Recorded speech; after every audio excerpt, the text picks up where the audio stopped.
Okay, so we back with another one. Okay, so I'm gonna finally put that rear rim back on. I'm gonna put the rear tire back on. I was able to adjust that bolt.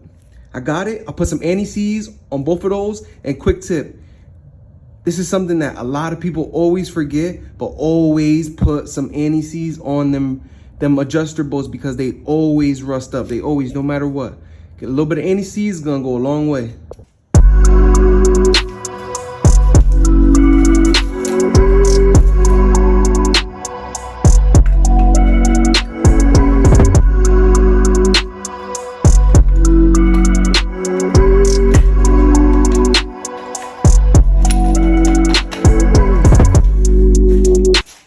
She got a brand new chain going on. I got it all lubed up and ready to go.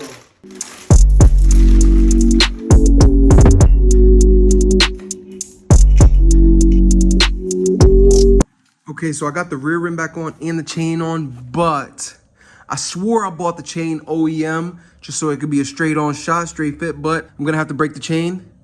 I'm gonna have to shorten it. So I need a chain breaker and I do not have one. So I'm gonna just do that. I'm gonna put the chain on. The next thing that we have to do is in the next video.